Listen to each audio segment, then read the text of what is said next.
昨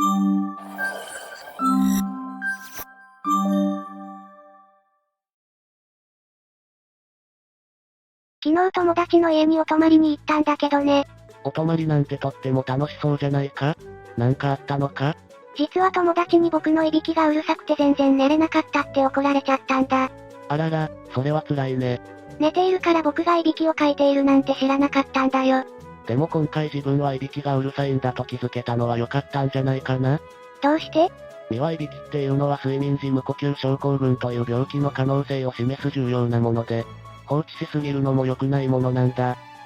そうなの。また友達の家にお泊まりしたいし、いびきを治してみたいな。すでに色々な治療法があるけれど、実は宇宙にも解決の糸口があったりするんだ。宇宙に解決の糸口が？意外だね。ということで、今回は宇宙ではいびきがどうなるかについて解説していくよ。前回の動画の SNS サンズと比べると、いびきってとても馴染み深いテーマだね。まずは睡眠時無呼吸症候群について触れていくよ。睡眠時無呼吸症候群は僕も聞いたことがあるよ。非常に多くの人がかかっている疾患で、2019年時の報告では日本では940万人以上の人が、該当と推計されているとてもメジャーな疾患で、テレビの番組で特集されることもあるから、知っている人も多いと思うよ。確か名前の通り、眠り出すと、呼吸が止まってしまったりする病気だったよね。初めて聞いた時は驚いたけど、呼吸が止まるなんて危険そうな病気だよね。具体的にはどのような病気なの？言ってくれたように、睡眠中に何度も呼吸が止まってしまう病気のことなんだけど、もうちょっと詳しく解説しよう。睡眠中に呼吸が止まると血液中の酸素濃度が低下して、息苦しくなるから、酸素をたくさん取り込もうと、しっかり呼吸をするために目が覚めるんだけど、落ち着いてまた眠り出すとまた呼吸が止まってしまうんだ。そして息苦しくなって目が覚めてを繰り返すから深い睡眠が取れなくなってしまう。当然あんまり眠れないと、日中に眠気を感じたり、日常生活にも影響を及ぼすよ。何度も睡眠中に目覚めてしまうというのは結構辛そうだね。睡眠時無呼吸症候群になると、どんな影響があるの？主な影響としてはまず、血液中の酸素濃度が下がるから、少ない酸素を全身に届けようと心臓の働きが強まり、高血圧になってしまうよ。高血圧になると、血管の壁にかかる負担が大きくなるから、血管の壁が傷つきやすくなり動脈硬化にもなりやすくなってしまう。また、低酸素の状態と通常の状態とを何度も行き来することによって酸化ストレスにさらされるんだけど、これによっても血管の壁が傷つきやすくなり、結果として心筋梗塞や脳梗塞を起こしやすくなるよ。特にいびきが多い人は睡眠時無呼吸症候群の可能性もあるから注意が必要だよ。治療をせずに放置していると心筋梗塞や脳梗塞などに繋がってしまう、命に関わる危険な病気なんだね。それで睡眠時無呼吸症候群 SAS、頭痛とはどういう関係があるの？実は、微小重力下では、睡眠時無呼吸症候群の症状が改善すると言われているんだ。改善するんだ？前回の動画で習った SNS みたいに宇宙に行くと健康に悪いことばかりが起きてしまうイメージがあったけど、宇宙環境が人体に良い影響を与えることもあるんだね。一体どうして改善されるんだろう？まずは通常の睡眠時無呼吸症候群の病態について解説していくよ。睡眠時無呼吸症候群には大きく3個の種類があるよ。脳の機能異常による中枢性のもの、気道が狭くなる閉塞性のもの、両者の性質を持つ混合型のものがある。今回の動画では閉塞性のものを解説していくよ。通常は図のように、鼻から吸った空気は喉を通って気管支に入るよ。ただ、閉塞性睡眠時無呼吸症候群 OSAS の人の場合、この空気の通り道を、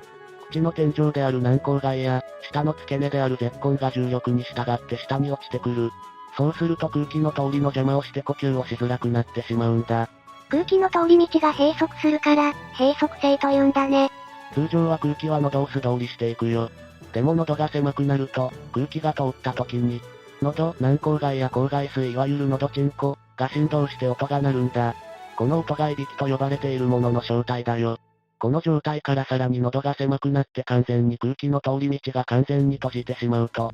無呼吸と呼ばれる、呼吸が10秒以上停止した状態になってしまうんだ。たかがいびきだと思っていたけれど、睡眠時無呼吸症候群という病気の可能性を示す重要なものなんだね。それで、宇宙医学と睡眠時無呼吸はどう関係があるの？もうちょっと待ってほしい。まず、睡眠時無呼吸には重症度を示すものとして、無呼吸低呼吸指数 AHI というものがある。無呼吸とは呼吸が10秒以上停止した状態のことで、低呼吸とは、口や鼻からの換気量が 50% 以上低下した状態が10秒間以上続くことを言うんだけれど、これら無呼吸と低呼吸とが1時間あたりに合わせて何回起きたかを示すものを無呼吸低呼吸指数という。もちろん数値が大きいほど重症であることを示すもので、5以上になると睡眠時無呼吸症候群と診断するんだけど、なんと、2001年に発表された研究によると、宇宙空間ではこの無呼吸低呼吸指数 AHI が 55% 減少し、いびきは全くと言って良いほど認められなかった。いびきがなくなった。それはすごい変化だね。さらに、睡眠中に何度も目が覚めてしまうことを指す中途覚醒は、呼吸変化の減少により、19% 低減した。地球に帰還した後は、これらの値は全て元に戻ってしまったけどね。いびきがなくなるというのはすごいことだけど、なぜ宇宙に行くと無呼吸やいびきが改善されたんだろう？それは地上で睡眠時無呼吸が起きた理由を考えれば簡単にわかるよ。さっき見た図で、無呼吸やいびきが起こる仕組みについて復習しよう。地上で仰向けの状態で寝ると、さっき説明したように、軟口蓋や舌根が、重力に従って喉の後ろ側、咽頭後壁に、向かって落ち込むことで、気道が狭くなる。そうすると空気の通りが悪くなって、呼吸がしづらくなるんだったね。じゃあ重力が少ない宇宙に行くとどうなるかな。重力によって軟口蓋や舌根が落ち込む現象が起きないから、気道が狭まらないのか。そういうこと、気道が狭くならないから、それによって起きていたいびきや、無呼吸が減ったということだ。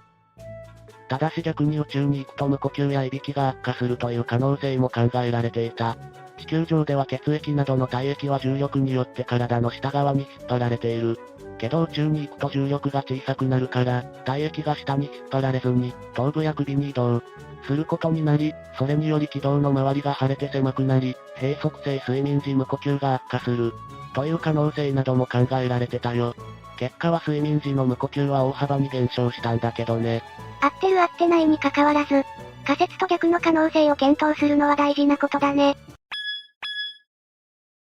寝ている間に呼吸が止まったり、何度も起きてしまうようなことが減少するなら、宇宙では睡眠が取りやすいと言えるのかな？残念ながらそうとは言えないんだ。現状、宇宙飛行士は睡眠時間が6時間未満になることが多いんだよ。いろいろな説があるけど、睡眠時間は7時間程度は必要と、よく言われているから、いい睡眠が取れているとは言い難いね。他にも ISS ミッションでは宇宙飛行士のうち 75% が睡眠薬を使用していて、実は睡眠薬は、宇宙で最も使用されている薬として知られているよ。睡眠時間が短かったり、質が悪いと、宇宙飛行士の日中の仕事の質や注意力に、関わってくるから解決したい問題だね。だからこそ、今紹介した研究以外にもたくさんの睡眠に関する研究や取り組みが行われているよ。